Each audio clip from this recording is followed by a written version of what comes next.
नमस्कार, स्वागत है आप सभी का हमारे लाइव फोन कार्यक्रम हेलो किसान में। मैं हूं आपके साथ ज्योत्सना बहाल। हर दिन इस कार्यक्रम में लेकर आते हैं आपके लिए एक नया विषय, जिससे आपको खेती किसानी और पशुपालन से संबंधित अनेक जानकारियां प्राप्त होती रहें। तो आइए आपको बताते हैं हमारे आज के कार्यक्रम का क्या विषय है। आज के कार्यक्रम का विषय रहेगा मधुमक्खी पालन एक व्यवसाय और सफल मधुपालक से भेंट। विषय से संबंधित कोई भी ज्यादा जानकारी लेने के लिए आप सीधा हमारे टोल फ्री नंबर्स 1800113060 और 61 पे हमें फोन कर सकते हैं। आइए स्टूडियो में मौजूद जो हमारे विशेषज्ञ और मधुपालक हैं उनसे आपकी भेंट करवाएं। हमारे साथ स्टूडियो में मौजूद हैं डॉक्टर निधि असीम जी और साथ ही मौजूद हैं सफल मधुमक्खी पालक शशि भूषण जी। आप दोनों का बहुत बहुत स्वागत है हमारे कार्यक्रम में। तो अगर आप भी मधुमक्खी पालन करना चाहते हैं या इससे संबंधित कोई भी जानकारी लेना चाहते हैं, हमारा टोल फ्री नंबर मैंने आपको बता दिया है जो कि बिल्कुल निःशुल्क है। बेझिझक आपके मन में कोई भी प्रश्न है आप हमारे नंबर पर फोन कर सकते हैं। बस आप सभी से एक छोटी सी गुजारिश है, जब भी आप हमें फोन करें अपने टेलीविजन की आवाज को बिल्कुल बंद रखें और नेटवर्क क्षेत्र में आकर अगर आप प्रश्न पूछेंगे तो विशेषज्ञ और हमारे मधुपालक आपके प्रश्नों का साफ तौर पर उत्तर दे पाएंगे। तो आइए चर्चा की शुरुआत करते हैं। और शशि भूषण जी, सबसे पहले मैं आपके पास आऊंगी क्योंकि आप एक सफल मधुमक्खी पालक हैं और आज बहुत से लोग आपको इस वक्त टेलीविजन पे देख रहे होंगे। आप ये बताएं कि आपको कहां से प्रेरणा मिली मधुमक्खी पालन करने की और आपने इसी को एक व्यवसाय के रूप में क्यों चुना? जी, मैं सबसे पहले बताना चाहूँगा, शहद जो है इसको अमृत बोला गया है। तो शहद से हमें स्वास्थ्य भी प्राप्त होता है और आय का भी साधन इससे हमको मिलता है। तो मुझे लगा कि दोनों ही काम हो जाएंगे, सेहत भी बनेगी और कमाई भी हो जाएगी। तो इसलिए मैंने इसको काम को करने की सोचा था। चलिए, बिल्कुल इसमें विस्तार से हम जरूर बात करेंगे। डॉक्टर निधि, आपसे जानना चाहेंगे कि जो लोग मधुमक्खी पालन करना चाहते हैं, किस प्रकार से मधुमक्खी पालन किया जाता है, पहले तो आप वो बताएं, और ये करने का सही समय क्या है? मधुमक्खी पालन एक व्यवसाय है जिसमें कम खर्च होता है और कृषक भाई इससे लाभ ले सकते हैं। बैंक से ऋण भी मिल जाता है और जो मधुमक्खियां हैं वो नवंबर से लेके मार्च तक बहुत अच्छा आपको धन दे सकती हैं शहद प्राप्त करके। और इसके बाद का जो मौसम होता है वो इनके लिए अच्छा नहीं होता है। प्रशिक्षण इसके लिए आप दिसंबर में ले सकते हैं। बिल्कुल, इसके बारे में भी विस्तार से चर्चा जरूर करेंगे, लेकिन आइए पहले देखते हैं मधुमक्खी पालन पर हमारी एक छोटी सी खास रिपोर्ट।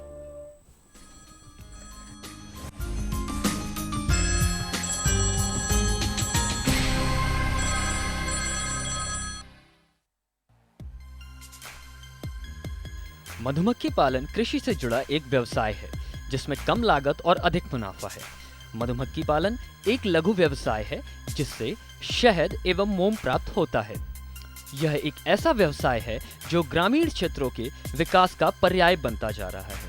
गौर करने वाली बात यह है कि शहद उत्पादन के मामले में भारत 5वें स्थान पर है। इस व्यवसाय के लिए 4 तरीके की मधुमक्खियां इस्तेमाल होती हैं। ये हैं Apis mellifera, Apis indica, Apis dorsata और एपिस फ्लोरिया। इस व्यवसाय के लिए एपिस मेलिफेरा मक्खियां ही अधिक शहद उत्पादन करने वाली और स्वभाव की शांत होती हैं। इन्हें डिब्बों में आसानी से पाला जा सकता है। मधुमक्खी पालन के लिए जनवरी से मार्च का समय सबसे उपयुक्त है, लेकिन नवंबर से फरवरी का समय मधुमक्खी पालन के लिए वरदान सिद्ध होता है।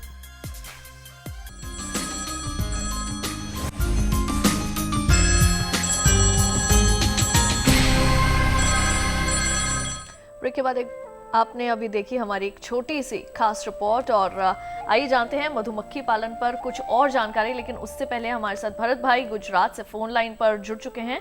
आइए पहले लेते हैं उनका प्रश्न। हेलो जी, बहुत बहुत स्वागत है आपका हमारे कार्यक्रम में। अपना प्रश्न पूछिए, आप क्या जानना चाहते हैं? આપણે મધમાખી પાલનની પેટી ક્યાંથી લેવી અને ક્યાં વેચાણ કરવાનું, સજીને ટ્રેનિંગ ક્યાં મળે? जी, आप इसमें प्रशिक्षण से संबंधित तमाम जानकारी चाहते हैं और किस तरह किया जाता है मधुमक्खी पालन, वो जानना चाहते हैं। उसका पेटी कहाँ मिलेगा? जी बिल्कुल, डॉक्टर सिंह।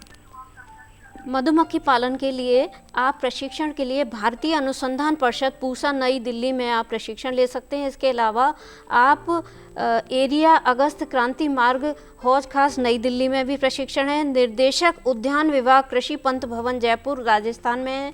मधुमक्खी पालन एवं शोध संस्थान कृषि विश्वविद्यालय हिसार हरियाणा, मधुमक्खी प्रशिक्षण केंद्र हल्द्वानी नैनीताल, ज्योति ग्रामोद्योग सहारनपुर उत्तर प्रदेश अच्छे प्रशिक्षण केंद्र हैं। बिल्कुल, तो आपको केंद्रों के बारे में मालूम हो गया है कि कहाँ से आप मधुमक्खी पालन का प्रशिक्षण ले सकते हैं। भूषण जी, आपसे हम जानेंगे कि आपने कहाँ से प्रशिक्षण लिया था और जब आपने इसकी शुरुआत की तब कितनी लागत आपने लगाई और कितने समय के बाद आपको मुनाफा मिलना शुरू हुआ? जी, मैंने पंजोखरा में KVIC का सेंटर है, बी कीपिंग एक्सटेंशन सेंटर है, वहाँ से मैंने इसका प्रशिक्षण लिया था। उसके बाद मैंने किसी के साथ काम किया 2 महीने तक। उसके बाद फिर मैंने अपने बॉक्सेस लिए और अपना आगे का काम शुरू किया। मैंने इसमें शुरुआत में 20 बॉक्सेस लिए थे और मेरी लागत बहुत कम आई थी उस टाइम, लेकिन धीरे धीरे मेरा जैसे जैसे काम बढ़ा, मैंने दिसंबर और जनवरी में, जैसे बहुत अच्छा मौसम होता है और मक्खियाँ जो हैं वो अपने आप से भी बढ़ जाती हैं जी। तो वहाँ से जैसे जैसे मेरा ये काम बढ़ता रहा, मैंने बॉक्सेस की संख्या बढ़ा दी जी। और अभी मेरे पास जो है 200 बॉक्सेस हैं। आपके पास 200 बॉक्सेस हैं? जी। अच्छा, इसी के साथ हमारे साथ इस वक्त फोन लाइन पर जुड़ चुके हैं प्रशांत मिश्रा जी झारखंड से। आइए जानते हैं उनका प्रश्न क्या है। हेलो। हेलो जी, बहुत बहुत स्वागत है आपका हमारे कार्यक्रम में। अपना प्रश्न पूछिए। मेरा सवाल ये है कि आप अपने टेलीविजन की आवाज को बंद कर दीजिए कृपा करके और फिर अपना प्रश्न पूछिए। हाँ, एक मिनट। मेरा सवाल यह है कि हम एक सफल मधुमक्खी पालन का शुरुआत कैसे कर सकते हैं? मधुमक्खी पालन की शुरुआत कैसे कर सकते हैं? मुझे लगता है अगर आप बताएंगे, क्योंकि आप एक खुद सफल मधुमक्खी पालक हैं, तो आप बताएं किस तरह कर सकते हैं? सबसे पहले इनको अपने आसपास जो कृषि विज्ञान केंद्र हो या KVIC का कोई सेंटर हो, वहाँ जाके उसका प्रशिक्षण लेना चाहिए और उसके बाद ही इनको फिर कोई काम शुरू करना चाहिए। और इसका प्रशिक्षण जैसे अभी डॉक्टर साहब ने बताया था कि दिसंबर में सभी जगह दिया जाता है और इसके लिए जो बहुत अच्छा समय भी वही रहेगा अगर ये शुरुआत करना चाहेंगे तो। भूपेंद्र साहू जी हमारे साथ छत्तीसगढ़ से फोन लाइन पर मौजूद हैं। हेलो। हेलो। बहुत बहुत स्वागत है आपका भूपेंद्र जी हमारे कार्यक्रम में। अपना प्रश्न पूछिए। हाँ, बोलिए।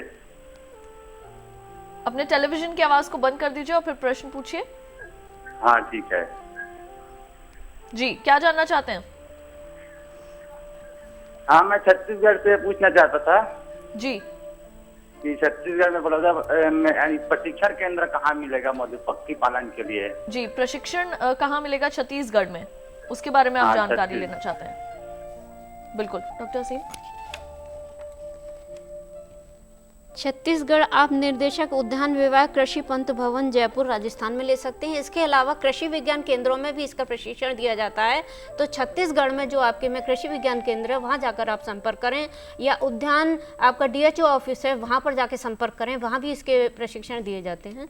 तो वहाँ आप इससे प्रशिक्षण लेके आप अपना व्यवसाय प्रारंभ कर सकते हैं। बिल्कुल। और डॉक्टर सीम, अगर आपसे हम जाने कि कौन कौन सी अच्छी प्रजातियां हैं इसकी, तो क्या बताएंगे? इसकी जो सबसे अच्छी प्रजाति है एपिस मेलिफेरा है, जो कि अंडे भी खूब अच्छे देती है और उसका जो शहद है उससे उत्पादन भी अच्छा होता है और वो अच्छे से अपना सारा कार्य करती है और मोम और शहद सब कुछ अच्छा देती है। ये इसकी वैरायटी सबसे अच्छी है और शांत स्वभाव की होती है, तो ये नुकसान भी नहीं पहुंचाती इंसान को। क्या क्षेत्र के हिसाब से भी क्या कुछ अलग अलग प्रजातियां हैं? राज्य के हिसाब से भी कोई अलग अलग? हाँ, जैसे कि ये एपिस इंडिका है, ये साउथ साइड में प्रयोग की जा सकती है।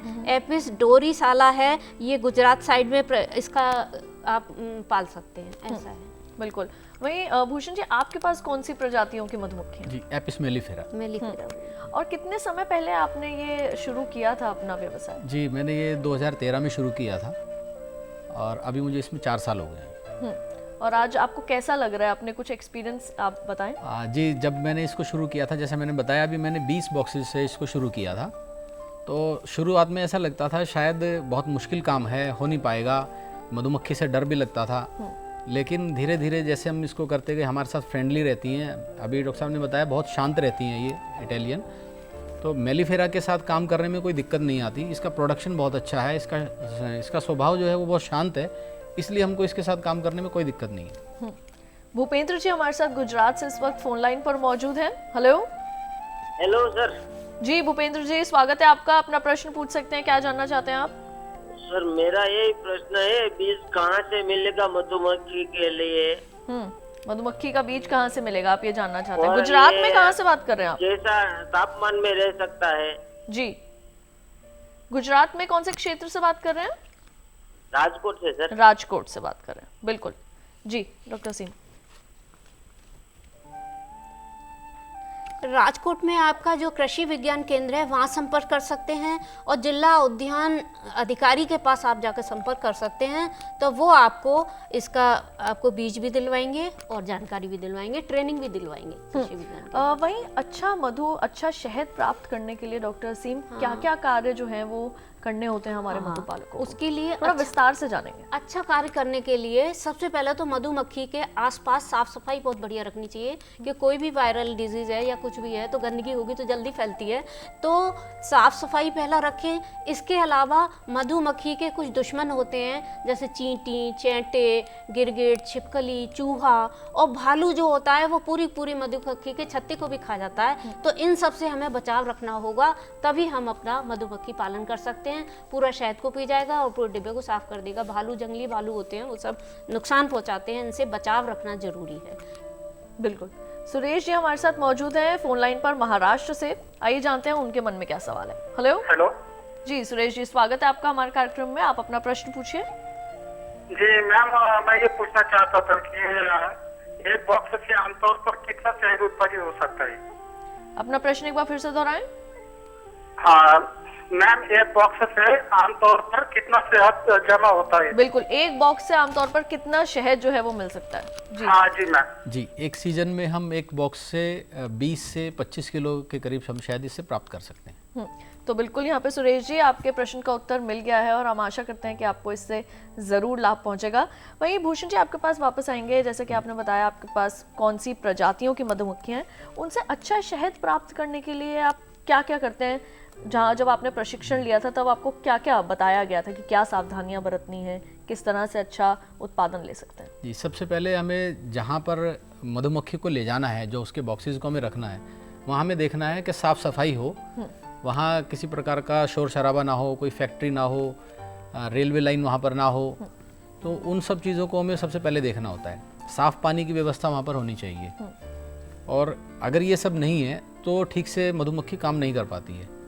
उसके बाद हमें उसकी व्यवस्था ये देखनी है कि हमने उसको जहाँ पर रखा है तो वहाँ से ट्रांसपोर्ट जो है आपका, वो आपको इजी है या नहीं। आपने मधु को निकाल लिया लेकिन आप उसको वहाँ से ले जा नहीं सकेंगे अगर ट्रांसपोर्ट का साधन आपके पास अच्छा नहीं होगा तो। और कुछ बताना चाहेंगे? जी बिल्कुल डॉक्टर सिंह। जहाँ आप मधुमक्खी पालन कर रहे हैं वहाँ पर पहले ये भी देख लें कि आपकी जो फसल है, जैसे लाही की, सरसों की, अलसी की, चना की, अरहर की, मसूर की, सोयाबीन की, ये सारी फसलें भी होनी चाहिए जो कि पराग के कण लेकर मक्खियाँ उसमें शहद बनाएंगी। और फूलों की भी फसल होनी चाहिए आसपास, तो इस हिसाब से अच्छा काम होता है, अच्छा शहद बनता तो अमूमन कौन कौन सी फसलों के आसपास जो है डब्बे रखे जा सकते हैं? जैसे आपका चना है, अलसी है, सरसों है, लाही है, इन सारी फसलों के बाद इसके अलावा फूलों की कोई भी फुलवारी है उसके पास भी रख सकते हैं। इसके अलावा आप जो वृक्ष होते हैं, जब जैसे आम के, नींबू के और अमरूद के बौर आता है, उस टाइम भी ये बौर से दो फायदे करती हैं। एक तो पॉलिनेशन का काम, परागकण को ले जाती हैं, लाती हैं, तो उसके जो आपके जो फसल है वो भी अच्छी होती है, साथ ही साथ उस फसल के साथ साथ उन्हें शहद भी अच्छा मिलता है। इससे वो ये ना सोचें कि फसल खराब हो जाएगी, बल्कि उत्पादन बढ़ता है उनके पॉलिनेशन से। बिल्कुल, ये इसके बारे में हम जरूर जानेंगे कि किस तरह से उत्पादन जो है वो फसलों का बढ़ता है। विजय जी हमारे साथ लेकिन महाराष्ट्र से इस वक्त फोन लाइन पर मौजूद हैं, पहले जानते हैं उनका प्रश्न। हेलो। हाँ नमस्ते जी नमस्कार विजय जी, अपना प्रश्न पूछिए। मैं महाराष्ट्र से बोल रहा हूँ, जालना जिले से। जी प्रश्न पूछिए। प्रश्न मेरा ऐसा है कि मधुमक्खी पालन कैसे करें? मधुमक्खी पालन कैसे करें? हाँ। बिल्कुल, मधुमक्खी पालन कैसे करें डॉक्टर सिंह? मधुमक्खी पालन करने के लिए लकड़ी के बॉक्स बनवाए जाते हैं और उन बॉक्सों में मधुमक्खियों को रखते हैं, जिसमें कि एक रानी मक्खी होती है, और रानी मक्खी जो होती है पूरे उसमें अंडे देने का कार्य करती है। और अंडे देने का जो कार्य करती है रानी मक्खी, और जो कमेरी मक्खियाँ होती हैं वो बाहर से लाकर शहद लाकर, पराग के कण लाकर, फूलों से, फलों से, फसल से लाकर उसमें जमा करती हैं शहद को। और जमा करने के बाद और कमेरी मक्खी का एक कार्य और होता है कि जो मक्खियाँ मर जाती हैं उसको वो निकाल के बाहर भी फेंकती है, और इसी के साथ साथ उसमें कुछ 1-2 नर मक्खियाँ भी होती हैं डब्बे में। 2 नर मक्खियाँ होंगी और 20 से 80 हज़ार कमेरी मक्खियाँ होती हैं, 1 रानी मक्खी होती है। और लकड़ी का डिब्बे का एक आप बनाकर उसमें उसका व्यवसाय कर सकते हैं, और साथ ही साथ उसे फसल के बीच में डब्बों को रखा जाता है, जिससे कि वो आपके लिए शहद इकट्ठा, परागकण इकट्ठा करके लाएं, और जिससे आपका शहद और मोम तैयार हो, जिसे आप बेचकर अपना धन कमा सकते हैं। बिल्कुल। अच्छा, अभी हम बात कर रहे थे कि किस तरह फसलों का उत्पादन इससे अच्छा होता है, उसके बारे में कुछ बताएं।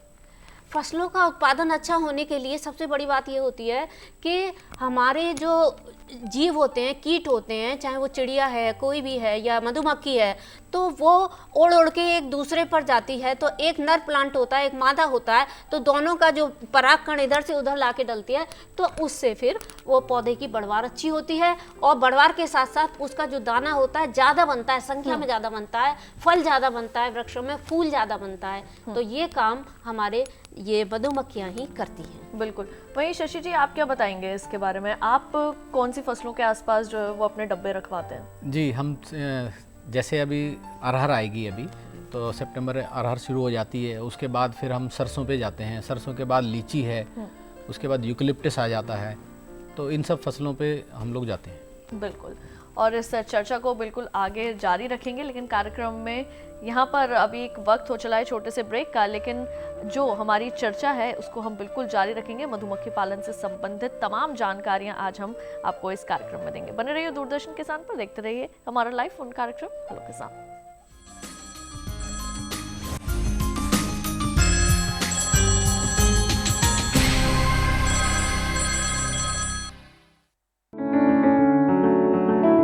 महका महका घर आंगन, हरियाली से खिलेगा तन मन, छत पर छोटी सी बगिया, जरूरत भी पूरी शौक भी पूरा। देखिए छत पर बागवानी, शनिवार सुबह 9 बजे।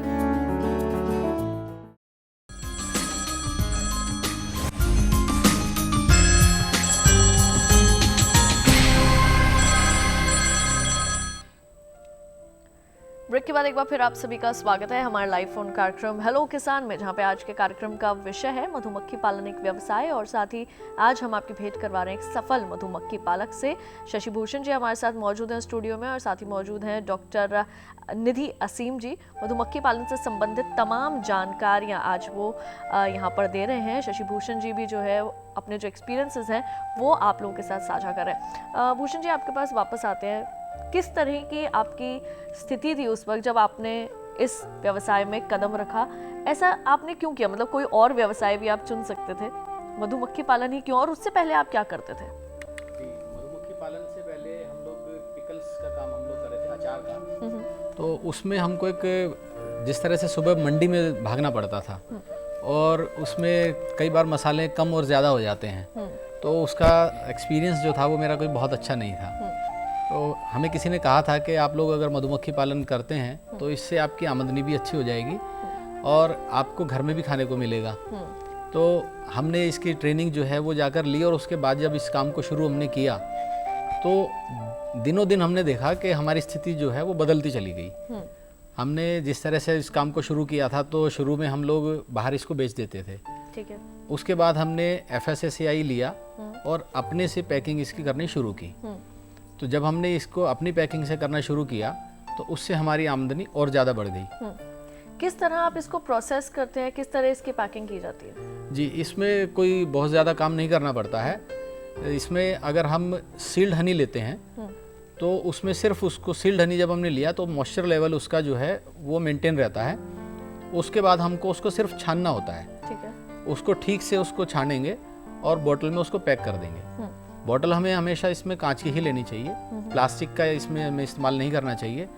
कांच की बोतल में आप इसको कई साल तक सुरक्षित रख सकते हैं। बिल्कुल। वही डॉक्टर निधि, आप ये बताएं कि कई बार हमारे जो दर्शक हैं उनके बार बार यही प्रश्न आते हैं, क्या पता अभी कुछ हमारे दर्शकों ने इस टाइम पे चैनल हमारा लगाया हो। एक बार फिर से बता दें कि कोई अगर पहली बार शुरू करना चाहता है इस व्यवसाय को, क्या क्या चीज़ों का ध्यान रखना चाहिए, क्या क्या सावधानियां उनमें बरतने की ज़रूरत है, किस तरह के तापमान में इसे किया जा सकता है?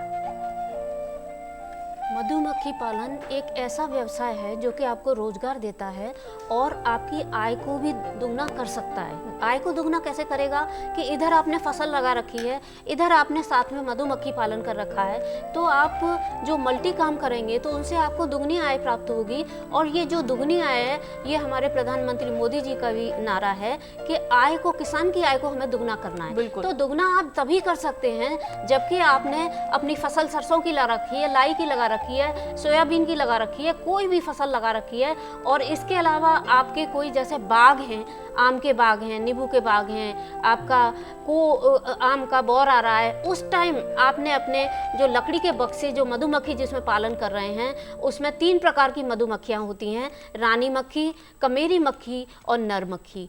तो रानी जो मक्खी होती है वो पूरे छत्ते में एक मक्खी होती है और वो कुछ और मक्खियों के साइज से अलग होती है। उस रानी मक्खी का काम होता है अंडे देना, और वो 20 से 80 हज़ार तक अंडे देती है, और अंडे देने के साथ साथ उसकी आयु 1 से 2 वर्ष के, 2.5 वर्ष के बाद वो ख़त्म हो जाती है। जब वो ख़त्म हो जाती है तो उन्हीं में से जो स्ट्रॉन्ग मक्खी होती है वो फिर से रानी मक्खी का कार्य करने लग जाती है और वो अंडे देने का कार्य करने लग जाती है। और बाकी कमेरी मक्खियों का कार्य होता है कि कमेरी मक्खी बाहर जाती हैं, अपने छत्ते की देखभाल करती हैं, बाहर से मधु लेके आती हैं। उनका ये प्रातःकाल ये नियम होता है कि वो छत्ता छोड़ के भाग जाएंगे और जैसे ही सायंकाल होगी छत्ते के अंदर आ जाएंगी।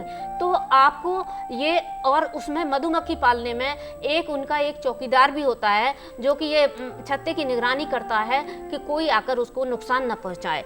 इसी के साथ साथ जो आपकी एक सबसे बढ़िया मक्खी जो आपको पालनी है, एपिस मेलिफेरा, वो मक्खी आप पाल सकते हैं। क्यों पालते हैं इसको? ये शांत स्वभाव की होती है, सीधी होती है और ये आपको हानि नहीं पहुंचाएगी। इसी के साथ साथ ये अंडे भी अच्छे देती है, और इसमें अंडे जब ज़्यादा दिए जाएंगे तभी हमारा जो बॉक्स है भरा रहेगा, बच्चे ज़्यादा होंगे तो फिर हमारे उन बच्चों के उत्पादन से शहद भी अच्छा बढ़ेगा।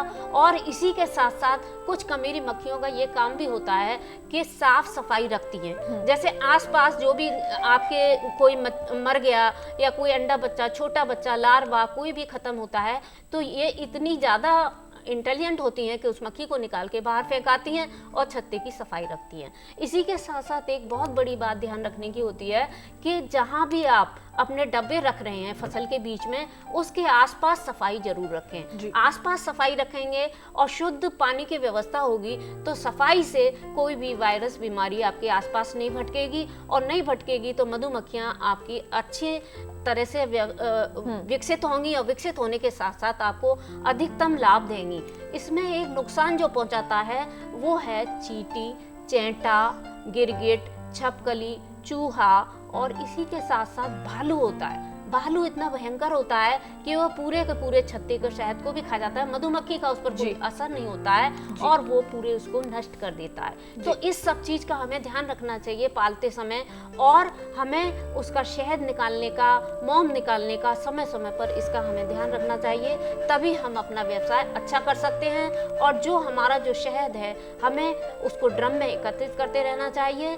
तो कोशिश ये करें कि ड्रम के ड्रम अगर आप किसी थोक विक्रेता को दे सकते हैं तो ड्रम के ड्रम शहद आप उसको दे सकते हैं, और वो उसको प्रोसेस में करके और प्यूरिफाई करके डिब्बों में पैक करेगा, पैक करके उसकी सप्लाई करेगा। तो आप हमारे किसान भाई सब इस कार्य को कर सकते हैं, बड़ी अच्छी तरह कर सकते हैं। बड़ा सरल काम है, महिलाएं भी इस कार्य को कर सकती हैं, मिलजुल कर सकते हैं। बहुत बहुत शुक्रिया, आपने इतनी विस्तार से जानकारी दी। रायपाल जी हमारे साथ छत्तीसगढ़ से इस वक्त फोन लाइन पर मौजूद हैं, आइए उनसे जानते हैं उनका प्रश्न। हेलो जी, नमस्कार, स्वागत है आपका। जी हाँ, नमस्कार जी, अपने टेलीविजन की आवाज को बंद कर दीजिए और अपना प्रश्न पूछिए। जी हाँ, हेलो जी, प्रश्न पूछिए। जी मैडम जी, मैं पूछ रहा था जी, जो जैसे खुले में मैदान में जैसे करना है कि अंदर करना चाहिए, बाउंड्री के अंदर में करना है मेरे को इसका खेती? बिल्कुल, तो भूषण जी आप क्या बताएंगे इस बारे में? जी, ये बाउंड्री के अंदर इसको नहीं किया जाता है। जहाँ पर भी फूल होता है, जैसे किसी खेत में कोई फसल है तो बॉक्सेस को वहाँ ले जाया जाता है, कोई बाग है तो वहाँ ले जाया जाता है। हम इसको अपने घर में नहीं रख सकते। घर में रखने से कोई, हमारे पास ऐसा फ्लावर घर में नहीं होता है, कि जिससे हम इसको शहद हमारे को उत्पादन इसका मिलेगा। बाहर हम ले जाएंगे, फ्लावर वहीं है, खेत में आपको विभिन्न प्रकार के फ्लावर मिलेंगे।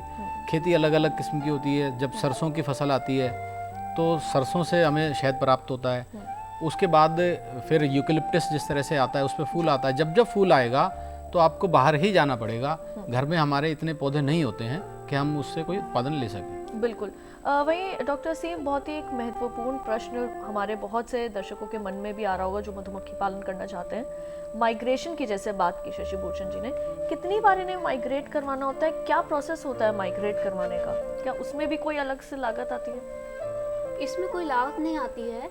इसमें तो हमें उनके छतों को मौसम के अनुसार रखना पड़ता है ले जाके। जैसे हमारी सरसों की फसल है, या हमारा कोई आम का बाग है, या अमरूद का बाग है, या हमने बहुत बड़ी लार्ज स्केल पे गेंदा की खेती कर रखी है, तो हमें अपने बॉक्सों को उस जगह फिर करना पड़ता है। जैसे किसान है, वो करता है, तरह तरह की खेतियाँ करता है, तो मान लीजिए कोई खेत खाली हो गया, वहाँ बॉक्स रखा है, तो उसको उठा के हमें फिर दूसरी जगह प्लेस करना पड़ेगा। जी, फर्ज कीजिए कोई दिल्ली का कोई पर्सन नया शुरू करना चाहता है, तो उनको क्या हर कुछ समय के बाद पंजाब या राजस्थान या जहाँ पे इस तरह की फसलें की जाती हैं, जहाँ पे उत्पादन होता है, तो उन्हें हर कुछ महीने बाद उन्हें माइग्रेट करना पड़ेगा? ऐसा होता है कि जैसे आपका अभी हमारा जो मौसम है नवंबर से लेकर मार्च तक का तो सुटेबल है, यहाँ तो हमें अच्छा उत्पादन मिल रहा है। जब अच्छा उत्पादन नहीं मिलता है तो हम इन छत्तों को गाड़ी में रखकर या उसको ऐसी जगह ठंडी जगह ले जाते हैं जहाँ आपकी ये जीवित रहें और उत्पादन भी ज्यादा दें। तो ले जाने के लिए हमें इनको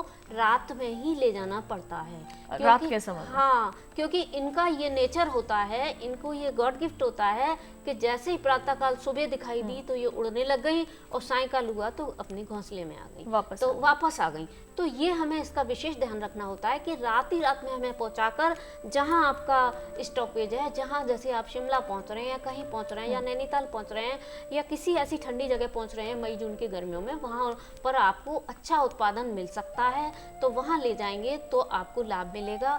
इसी के साथ ही साथ आप उन मधुमक्खियों को जो आपका कहते नहीं है कि पशु का जो मालिक होता है उसी के सामने पशु उत्पादन देता है, तो मालिक को भी वहां जाके रहना पड़ेगा, वरना ये उसको लाभ नहीं दे पाएंगे। ये आपने बहुत एक महत्वपूर्ण बात कही यहाँ पे। अजीत कुमार जी बिहार से हमारे साथ फोन लाइन पर इस वक्त मौजूद हैं, आइए जानते हैं उनका प्रश्न। Hello hello hello Ajit Kumar ji, आप तक हमारी आवाज पहुंच रही है? हेलो जी, मैं बिहार के मुंगेर जिले से बोल रहा हूँ मैम। जी अजीत कुमार जी, स्वागत है आपका हमारे कार्यक्रम में। आप अपना प्रश्न पूछ सकते हैं, क्या जानना चाहते हैं आप? जी मैम, मैं ये जानना चाह रहा था मुंगेर में मैं प्रशिक्षण कहाँ पर प्राप्त कर सकता हूँ? बिहार में आप प्रशिक्षण कहाँ से प्राप्त कर सकते हैं? जी हाँ, मुंगेर। बिल्कुल, मधुमक्खी पालन आप करना चाहते हैं? मुंगेर डिस्ट्रिक्ट से मैं बोल रहा हूँ मैम। जी बिल्कुल।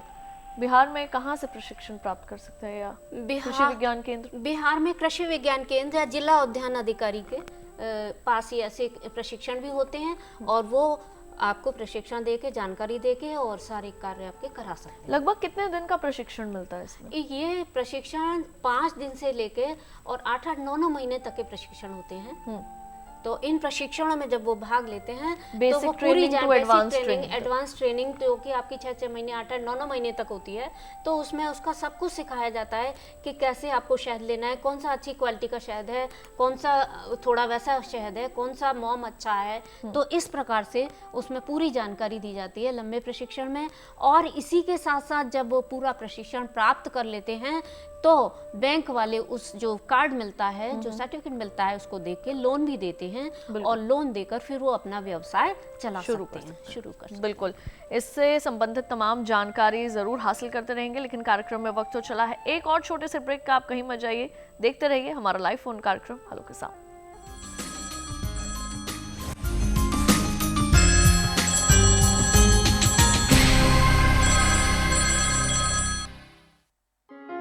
कौन कौन सी हैं सरकारी योजनाएं?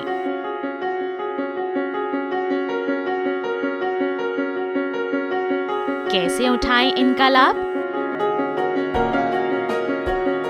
जानिए अपने गांव का हाल। देखिए चौपाल चर्चा सोमवार से शुक्रवार सुबह 9 बजे।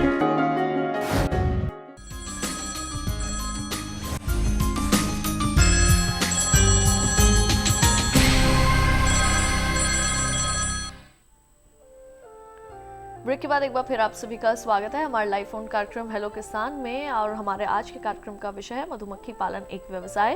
विषय से संबंधित कोई भी ज्यादा जानकारी लेने के लिए आप सीधा हमारे टोल फ्री नंबर्स 1800-11-3060 और 61 पे हमें फोन कर सकते हैं।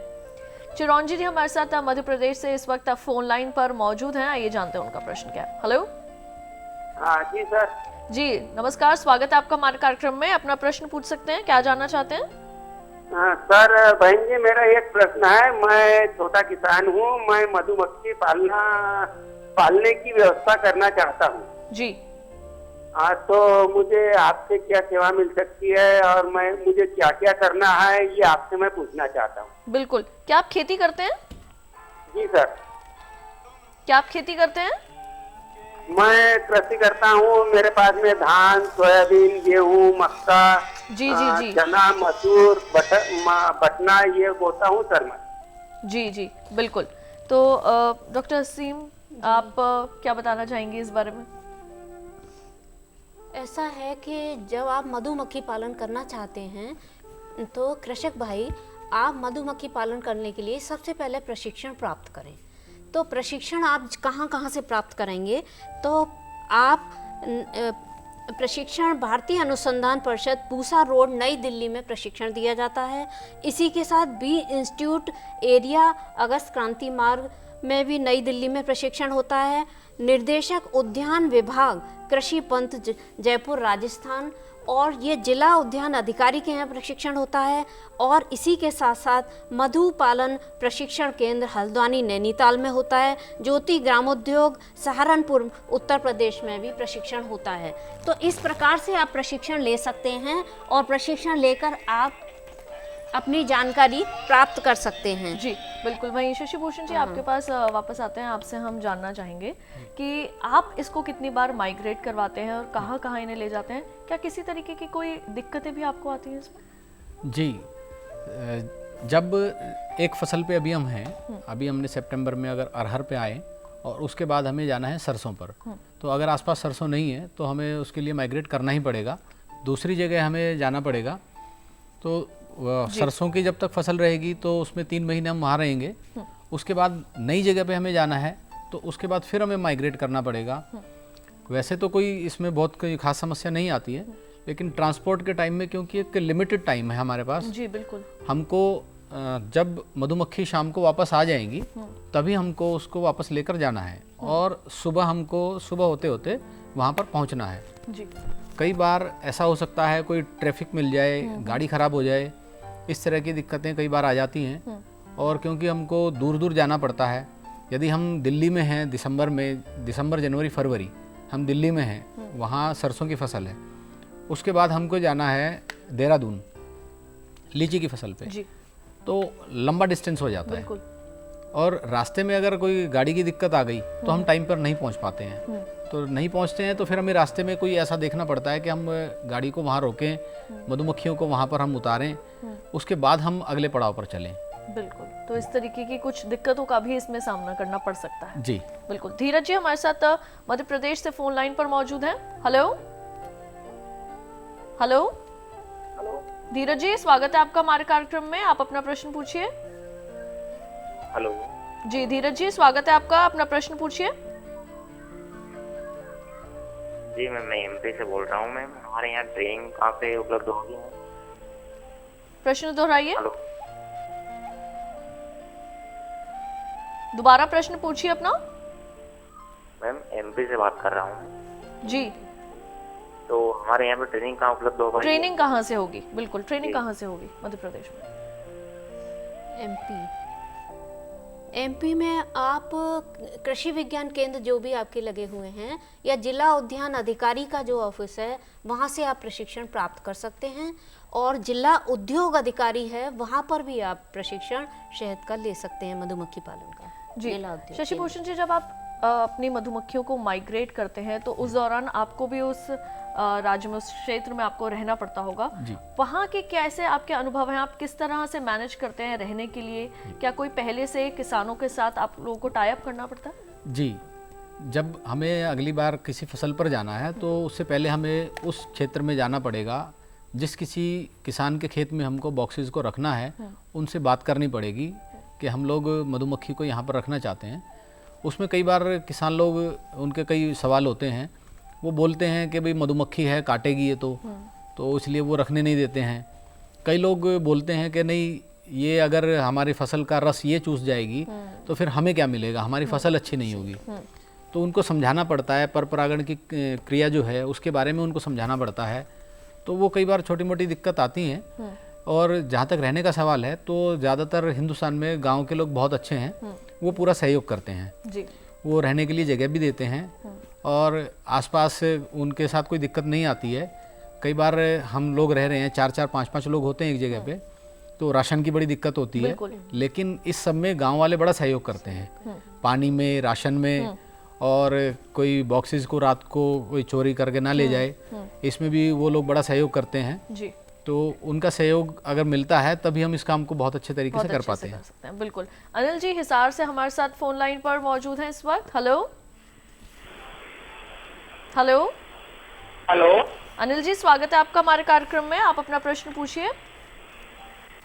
जी, मैं जानना चाह रहा था कि मधुमक्खी कमजोर हो रही है, उसके लिए उपाय करना जी।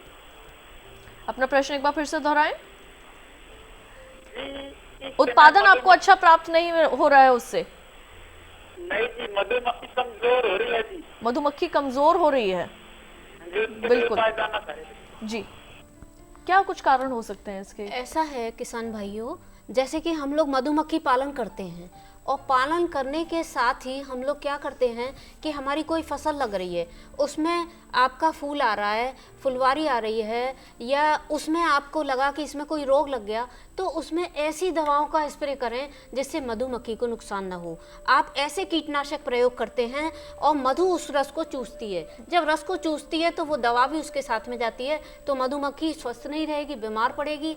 तो आप ऐसे कीटनाशकों का कृषि विज्ञान केंद्र के वैज्ञानिकों के सहयोग से ऐसे कि या तो लगाएं ही ना लगाएं, तो ऐसे कीटनाशक लगाएं जिससे मधुमक्खी को हानि ना हो, उसका जीवन समाप्त ना हो, वो कमजोर ना हो। बिल्कुल। शशि भूषण जी, ये बताइए कि मधुमक्खियों के जो डब्बे होते हैं, क्या उनको साफ करने की भी कोई व्यवस्था होती है, या उनमें कभी कोई बीमारी लग जाए, कोई दीमक का प्रकोप हो जाए? क्योंकि ज़्यादातर लकड़ी के बक्से होते हैं तो उनमें दीमक का प्रकोप होने की ज़्यादा स्थितियाँ रहती हैं, तो किस तरह से उनकी मधुमक्खियों के बक्सों की साफ सफाई की जाती है? जी, उसमें मधुमक्खी के बॉक्स में जो एक नीचे तलपट होता है, हम उसकी निरंतर सफाई करते हैं। और जब हम उसको रखते हैं तो उसका जो एक स्टैंड बना होता है जिसके ऊपर उस बॉक्स को हमने रखा है, तो उस बॉक्स के नीचे हम लोग प्याली लगा देते हैं जिसमें हम पानी भर देते हैं। तो उससे क्या होता है, कोई चींटी है या कुछ और जीव है इस तरह का, वो नहीं आ पाता है। और बराबर साफ सफाई रखने से इन जीवों की हम रोकथाम कर सकते हैं। और अगर हम ऐसा नहीं करते हैं तो हमारे बॉक्स में बहुत नुकसान होता है। बाकी डॉक्टर असीम, आप कुछ इसके बारे में ज़्यादा जानकारी देना चाहेंगे? किस तरीके से बक्सों की देखभाल की, क्या उन्हें धूप लगाने की भी ज़रूरत होती है बक्सों को? नहीं, बक्से तो आपके खुले में ही रखे रहते हैं, तो उन्हें धूप और हवा पानी सब मिलता ही अंदर की तरफ से? अंदर की तरफ से जब आप कभी भी, जैसे मधुमक्खी का आप बाहर निकल के जा रही है, उस टाइम उसकी केयर कर सकते हैं, उस टाइम उसकी सफाई कर सकते हैं। और जैसा कि अभी किसान भाई ने भी बताया कि नीचे पानी रखेंगे तो चींटी का विशेष गुण होता है, पानी के डूब के अंदर नहीं जाएगी, चींटी चींटे से बचाव हो जाएगा। और इसी के साथ साथ दीमक से भी बचाव हो जाएगा। दीमक लकड़ी को टच नहीं कर पाएगी, अगर नीचे आपने उसमें कुछ पानी का वो रख रखा है तो दीमक भी ऊपर चढ़ के नहीं जाएगी, बक्से नहीं खराब होंगे और आप आराम से अपना मधुमक्खी पालन कर सकते हैं और व्यवसाय से पूरा लाभ ले सकते हैं। ऐसा मेरा कृषक भाइयों बहनों से निवेदन है कि आप इसे अपने जीवन में अपनाएं। और खेती आप करते हैं, खेती के साथ साथ अगर आप मधुमक्खी पालन करते हैं तो ये आपका आय को अपने आप से दुगनी कर सकता है। बिल्कुल। इसी के साथ कार्यक्रम में लेते हैं एक और छोटा सा ब्रेक। आप बन रहिए दूरदर्शन किसान पर, देखते रहिए लाइव फोन कार्यक्रम हेलो किसान।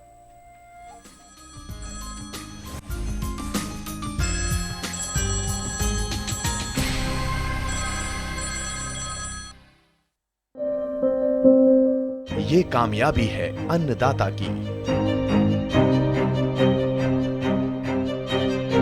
एक कहानी है खेत और खलिहानों की। कैसे करें अपने पशुओं की देखभाल, जानिए गांव-गांव के किसानों का हाल। देखिए गांव किसान, सोमवार से शुक्रवार दोपहर 12 बजे।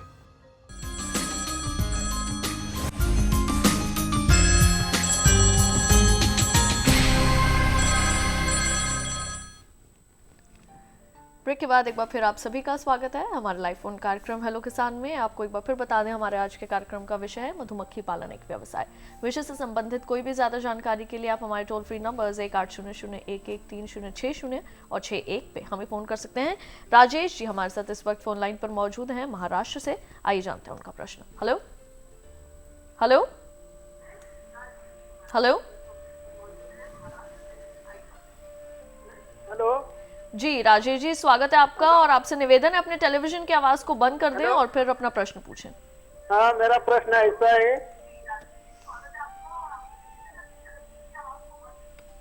हेलो जी, प्रश्न पूछिए। हमारा प्रश्न ऐसा है कि मधुमक्खी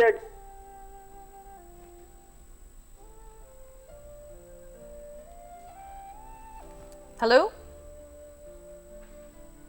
hello Rajesh ji phone line पर मौजूद हैं? हेलो जी, प्रश्न पूछिए। प्रश्न ऐसा है कि जो मधुमक्खी है ना हमारे, हेलो, तो हमारा प्रश्न ऐसा है, तो बहुत काटते हो। मधुमक्खियां बहुत काटती हैं। हाँ बिल्कुल, मधुमक्खियां बहुत काटती हैं, क्या हो सकता है? जी भूषण जी। जी, मधुमक्खियों को जब भी परेशान किया जाता है वो तभी काटती हैं। उनका स्वभाव बड़ा शांत है। मधुमक्खी जब भी आपको काटती है तो आप ये मत समझिए कि वो काट कर आपको उसको कुछ मिल रहा है। जब तक हम, ये ऐसा जीव है, हम इसको जब तक परेशान नहीं करते हैं ये तब तक काटती नहीं है। और एक बात हमको हमेशा याद रखनी चाहिए कि मधुमक्खी काटने के बाद वो जीवित नहीं रहती है। उसका जो डंक जब आपके शरीर में आ गया है तो कुछ देर के बाद उसकी मृत्यु हो जाएगी। तो इसलिए मधुमक्खियों को कभी भी कहीं पर भी कोई छत्ता लगा है या किसी के बॉक्स में है तो उससे कुछ उसको परेशान ना करें, उसको दिक्कत कोई ना आए, इस बात का हमेशा ध्यान रखना चाहिए। जी, बक्से को खोलते टाइम कौन कौन सी सावधानियां जो है वो बरतनी चाहिए? क्या क्या कुछ ऐसी चीजें, कोई ग्लव्स, नेट, क्या कुछ पहनना चाहिए जिससे ये खतरा ना हो? जी, जब भी हम बॉक्स के पास जाते हैं तो सबसे पहले तो हम मौसम को देखते हैं कि मौसम जो है वो किस तरह का है। मौसम अगर अच्छा है, धूप खिली हुई है, तभी हम बॉक्स को खोलते हैं। उससे पहले हमको मुंह रक्षक जाली आती है, उसको पहनना चाहिए, उससे हमारे चेहरे का बचाव हो जाता है। हाथों में हमें दस्ताने रखने चाहिए।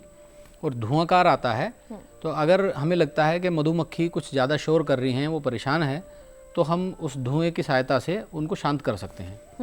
क्या हमने ऐसा सुना है कि मधुमक्खी के काटने से भी कुछ फायदा हो सकता है? कुछ ऐसा होता है? जी, ऐसा कुछ लोग, गठिया के जो रोगी हैं जी, वो हमारे पास भी आते हैं और वो बोलते हैं कि आप हमको इसका डंक लगवा दीजिए। तो जी, उसको कुछ फ़ायदा होता होगा तभी वो लोग आते हैं। वो लोग आकर हमसे डंक लगवाते हैं मधुमक्खी का। अच्छा, आप ये बताएं कि आप एक अच्छे स्तर पर इस वक्त मधुमक्खी पालन कर रहे हैं, क्या आपने अपने अंडर कुछ लोगों को रोजगार भी इसमें दिया हुआ है? कितने लोगों को दिया हुआ है? जी, मेरे साथ 4 लोग और काम करते हैं, जो हर एक 50 बॉक्सेस पे एक आदमी को हमने लगाया हुआ है कि जिससे कि उनकी देखरेख भली प्रकार से हो सके। क्योंकि एक व्यक्ति बहुत ज़्यादा मधुमक्खी को नहीं संभाल सकता है, तो 50 बॉक्सेस पे एक आदमी जो है वो ठीक से देखरेख उनकी कर सकता है। देखरेख कर सकता है, बिल्कुल। राम बाबू जी हमारे साथ मध्य प्रदेश से फोन लाइन पर मौजूद हैं। आइए जानते हैं उनका प्रश्न। Hello hello. हाँ जी, जी राम बाबू जी, स्वागत है आपका हमारे कार्यक्रम में। अपने टेलीविजन की आवाज को बिल्कुल बंद कर दीजिए, फिर अपना प्रश्न पूछिए। जी हाँ मैडम, मैं ये जानना चाहता हूँ कि हाँ मैडम, बंद कर दी है मैंने। मैं ये जानना चाहता हूँ कि इसकी 6 महीने की लगभग आय क्या होगी, मधु पालन जो करना चाहते हैं। जी, 6 महीने की लगभग आय क्या होगी, क्या होगी आय? भूषण जी। जी, ये फसल पर डिपेंड करता है कि आपने किस वक्त इस काम को शुरू किया है। यदि आपने सरसों के सीज़न में इस काम को शुरू किया है तो आपको आय बहुत अच्छी होती है। और क्योंकि रेट जो है वो बदलते रहते हैं समय समय पर, इस वर्ष जो है वो बहुत अच्छा रेट गया है, तो आपको अगर अभी करना है तो इस साल भी हमको उम्मीद है कि अच्छा रेट हमको इससे मिलने वाला है जी। और आय कितनी होगी ये बॉक्सेज की संख्या पे निर्धारित होता है। बिल्कुल। वहीं डॉक्टर असीम, आप हमें ये बताएं कि मधुमक्खी पालन करने से और शहद के अलावा और क्या क्या चीज़ें ली जा सकती हैं? जैसे रॉयल जेली ली जा सकती है, वैक्स लिया जा सकता है, बी वैक्स, किस प्रकार से उन्हें प्राप्त किया जा सकता है ये बताएं। पहले हम उसका शहद निकाल लेते हैं। शहद आपने निकाल लिया और शहद निकालने के बाद फिर जो मोम होता है, मोम को चाकू से खुरचकर हम उसको निकालते हैं, तो वो मोम जो है वो भी बाज़ार में बिक जाता है और शहद भी बिक जाता है। इन दोनों चीज़ों से लाभ होता है और किसान को अपना कुछ ज़्यादा लागत नहीं लगती, लाभ अधिक मिल जाता है।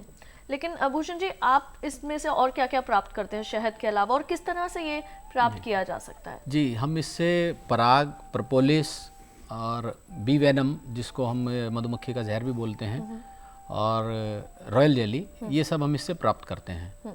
और सभी का जो बाज़ार मूल्य है वो बहुत अच्छा रहता है। इनको हम जो जिस तरह से प्रोपोलिस है, तो आजकल, पहले तो लोग क्या करते थे कि बॉक्स के ऊपर टाट की एक बोरी लगा देते थे, तो उससे वो सब खराब हो जाता था। आजकल एक जाली आती है जिसको कि हम बॉक्स के ऊपर रख देते हैं और बाद में उसको आसानी से प्रोपोलिस को प्राप्त किया जा सकता है। मोम है, जब हम शहद को लेते हैं तो शहद को लेने के बाद जो हमारे पास बचता है वो मोम है। मार्केट में उसका भी अच्छा रेट मिलता है। जब कोई ऐसी फसल होती है जिस पे पराग बहुत ज़्यादा होता है, जैसे सूरजमुखी को और सरसों को इसमें गिनते हैं जी, तो उस वक्त हमको पराग बहुत अच्छी मात्रा में मिलता है जी। उस पराग का भी बाज़ार में बहुत अच्छा मूल्य मिलता है। बाजार इसका किस तरह से ढूंढते हैं आप? जी, हमको बाज़ार इसका कोई विशेष रूप से कहीं ढूंढने की ज़रूरत नहीं है जी। बाज़ार ही इसका आपके पास आ जाता है। उन लोगों को पता है, वो जो खरीदार हैं, आप बस बॉक्स आपने जहाँ पर रखे हैं वो लोग वहीं से आपके सामान को ले जाएंगे, आपके माल को वो वहीं से उठा लेंगे, आपको वहीं पर उसका पैसा भी वो दे देंगे। और लगभग इसका मूल्य कितना मिल जाता है? जी, इसका मूल्य सबका अलग अलग रहता है। जैसे पराग है, पराग का आपको 500 रुपये 600 रुपये भी मिल जाता है। और शहद का इस वक्त जो गया है अभी 135 रुपये से लेके 150 रुपये का भाव गया है जी, जो बाज़ार में जाके वो और रेट बढ़ जाता है। रॉयल जेली की हमारे देश में कितनी मांग है? जी, रॉयल जेली की मांग तो सभी जगह बहुत ज़्यादा है, क्योंकि रॉयल जेली को खाकर जिस प्रकार रानी मधुमक्खी की आयु 2.5 वर्ष की हो जाती है, 2 से 2.5 वर्ष की, उसी प्रकार यदि हम भी इसको, कोई मनुष्य भी सेवन करता है तो उसकी आयु में भी इसी तरह से इजाफा होता है। कुछ मेडिसिनल प्रॉपर्टीज होती जी, हैं इसमें मेडिसिनल प्रॉपर्टीज़ हैं। ये रोग प्रतिरोधक क्षमता को बढ़ाती है, आयु को बढ़ाती है। जी बिल्कुल। बाकी हमारे पास कुछ हमारे दर्शक हैं जो फ़ोन हम उनका नहीं ले पाते हैं हमारे कार्यक्रम में, तो अपने प्रश्न हमारे पास या तो ईमेल के जरिए भेजते हैं या फिर रिकॉर्ड करवा देते हैं। आइए उन्हें शामिल करते हैं। भरत कुमार जी ने हमें महाराष्ट्र से लिखा है, नासिक से, कि नासिक में कौन सी प्रजातियां मधुमक्खी जो है वो पाल सकते हैं और इसके पालन के लिए क्या विशेष आवश्यकताएं होती हैं? नासिक में आप एपिस इंडिका पाल सकते हैं और इसका पालन भी जैसे एपिस मेलिफेरा का करते हैं इसी तरह से इसका पालन करना चाहिए।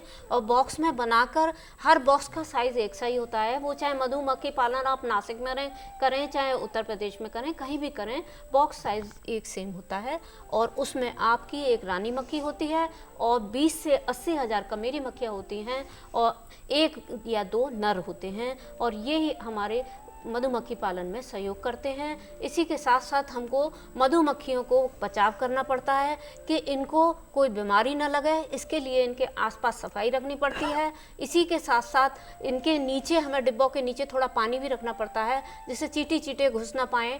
और भी ज़्यादा खतरनाक जो चींटे, छिपकली, चूहे भी खा जाते हैं इन्हें, और चूहे के साथ साथ गिरगिट, और ये सारे जीव इन्हें हानि पहुंचाते हैं। सबसे बड़ी हानि भालू पहुंचाता है, और इस प्रकार से इन जीवों से इसका बचाव रखना चाहिए। और मधुमक्खी पालन तभी करें जब आपके साथ कोई फसल है, जैसे सरसों की फसल है, या आपके बागान हैं बहुत बड़े बड़े, या आपकी फुलवारी इतनी अच्छी है जहाँ की आपके बहुत सारा आपका कुंटलों में आपका फूल उतरता है, तो उस जगह आप बॉक्स रखेंगे तो आपको उससे उत्पादन बहुत अच्छा मिलेगा उधर, और आप लाभ कमा सकते हैं। बिल्कुल। वहीं अक्षय पाल जी ने हमें बिहार से लिखा है कि मधुमक्खी पालन में सरकारी अनुदान से संबंधित जानकारी दीजिए। मधुमक्खी पालन में सरकारी अनुदान जो सब्सिडी होती है वो 25% सब्सिडी देते हैं, और इसके साथ ही इसे बैंक से हमें पहले लोन कराना पड़ता है और अपने आप को रजिस्टर कराना पड़ता है। जब अपने आप को वो रजिस्टर कराएंगे तभी बैंक उन्हें लोन देगी, और प्रशिक्षण प्राप्त कर लेंगे तभी बैंक से वो जुड़ पाएंगे। और अगर प्रशिक्षण भी नहीं है, कुछ नहीं है, तो उन्हें ना सब्सिडी मिलेगी ना उन्हें लोन मिलेगा, कोई फ़ायदा नहीं ले पाएंगे। बिल्कुल। सुमंत लखानी जी ने हमें दिल्ली से लिखा है और वो कहते हैं कि रॉयल जेली और बी वैक्स कैसे प्राप्त करें और उनके उपयोग क्या क्या हैं। अभी हमने डिस्कस किया, लेकिन एक बार फिर से बता दें। जी, रॉयल जेली जो है, जब मधुमक्खी जब बाल्यावस्था में वो है 13 दिन की होती है, तो उसके सर से एक सफ़ेद रंग का पदार्थ निकलता है जी।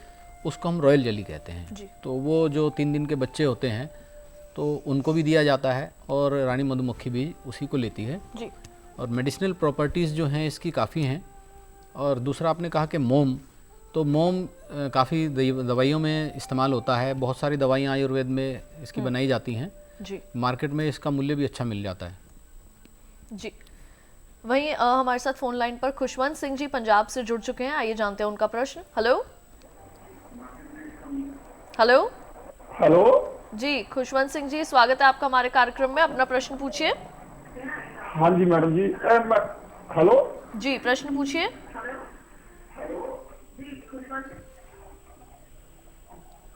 हेलो जी, अपने टेलीविजन की आवाज को बंद कर दीजिए और फिर प्रश्न पूछिए। हाँ जी मैडम, बंद कर दीजिए। जी, प्रश्न पूछिए। मैडम मैंने ना ट्रेनिंग ली है, 5 दिन की लास्ट ईयर ट्रेनिंग ली थी। वो एक्चुअली मेरे 10 बॉक्स से हमारे पास आगे और काम बढ़ाना है। बिल्कुल सर, बिल्कुल। उसके जो लोन लेना हो बैंक से कैसे ले सकते हैं, और सब्सिडी क्या है उसमें? जी बिल्कुल। डॉक्टर असीम, बढ़ाना चाहते हैं डब्बों को। हाँ कृषक भाई, आप इसको लोन लेने के लिए पहले आपको अपना रजिस्ट्रेशन कराना पड़ेगा। आप कोई भी लोन लेते हैं, चाहे फसल का ले रहे हैं, चाहे मधुमक्खी का ले रहे हैं, आपको पहले ऑनलाइन रजिस्ट्रेशन कराना पड़ेगा। जब आपका ऑनलाइन रजिस्ट्रेशन हो जाएगा और इसके साथ आपको प्रशिक्षण भी लेना पड़ेगा, और प्रशिक्षण का जो सर्टिफिकेट होगा उसके आधार पर बैंक मैनेजर आपको लोन देगा। इसका लोन आपको 2 लाख से 5 लाख तक मिल सकता है।